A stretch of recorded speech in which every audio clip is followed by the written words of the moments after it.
Oke, Ustadz. Ya. Alhamdulillah belakangan ini banyak banget yang pengen umroh nih Ustadz. Oke. Umroh, haji, ya memang di agama Islam kan disyariatkan ya Ustadz ya.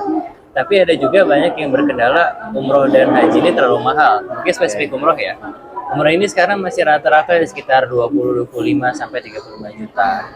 Dan mereka sempat nanya nih Ustadz, kira-kira umroh itu bisa dicicil nggak sih biaya, dan seperti apa hukum mencicil biaya umroh ini? Oke, mungkin termasuk haji ya. Iya, mungkin Termasuk masuk haji dana sekali ya. talangan haji atau dana talangan umroh. Karena memang bahasa itu yang sebelumnya dan sampai sekarang dipahami oleh masyarakat. Jadi bagaimana hukum dana talangan haji atau umroh seperti itu ya. Iya, Ya, memang secara produk di lembaga keuangan syariah itu ada. Oke, itu ada. Dan memang kebetulan di KPI Remaja pun jual kan? betul. Jual. Iya. Kita juga jual produk.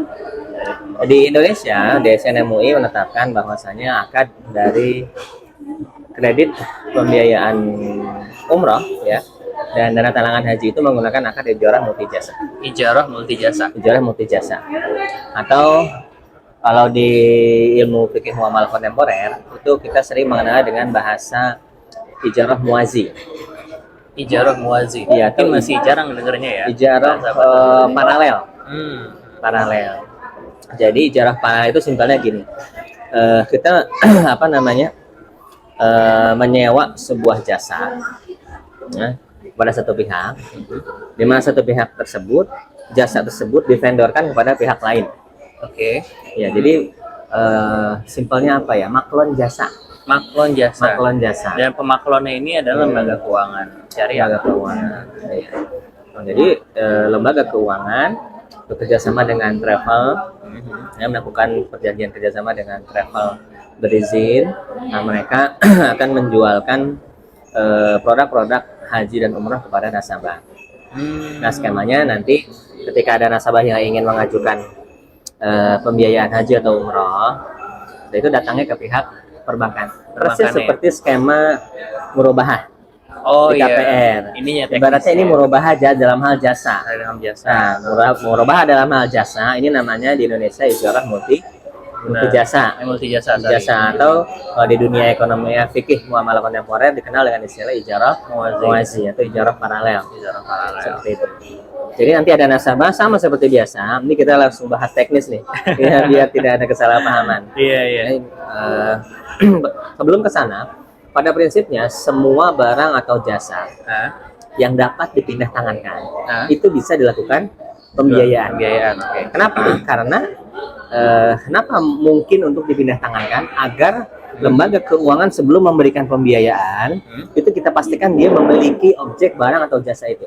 Berarti inline jangan sampai menjual barang yang belum dimiliki, ya, baru dijual kembali kepada jamaah yang tadi. Membutuhkan.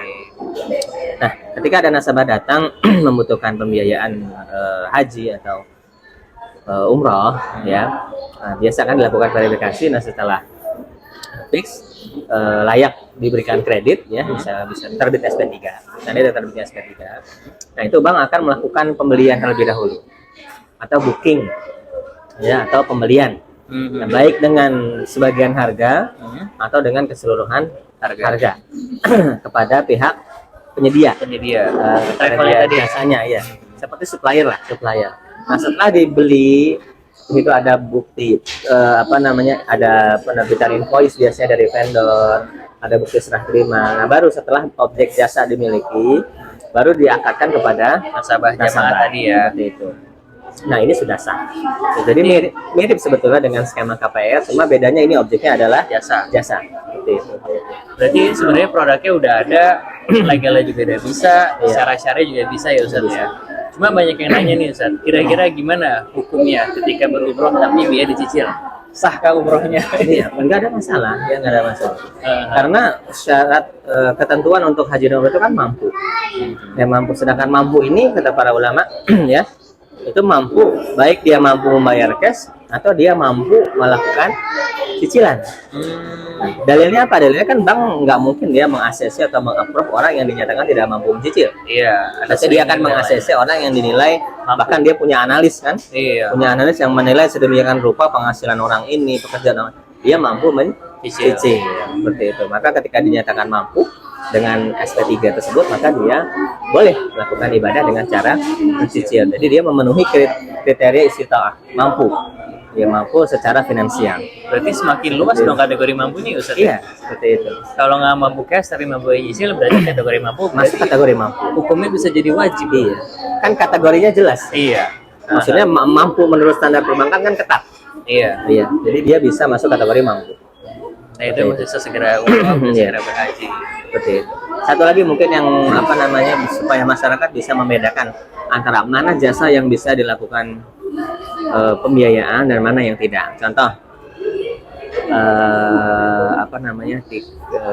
Kadang ada juga ini penyimpangan yang terjadi ya. Titik kritis atau penyimpangan yang sering terjadi dalam hal pembiayaan jasa.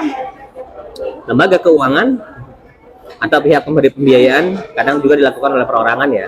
Perorangan atau lembaga keuangan ya tidak mau melakukan booking. Tapi dia mensyaratkan nasabah dulu yang booking kepada Travel atau travel penyedia, ya? atau supplier. Ini mirip di KPR. Iya, Ya, kayak booking fee mirip ya, di KPR booking fee. rumah. Iya, jadi bank atau lembaga keuangan tidak mau melakukan pembelian terlebih dahulu atau booking, tapi nasabahnya diwajibkan booking terlebih dahulu baru dia melakukan proses pembiayaan. Nah, ini penyimpangan yang sering terjadi. Ya, jadi bank menjual barang yang belum Miliki.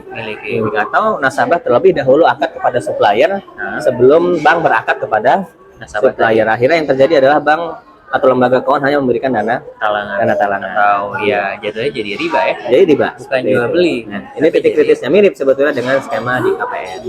Dipastikan lembaga keuangan melakukan akad jual beli terlebih dahulu sebelum dia mengakadkannya kepada pihak nasabah.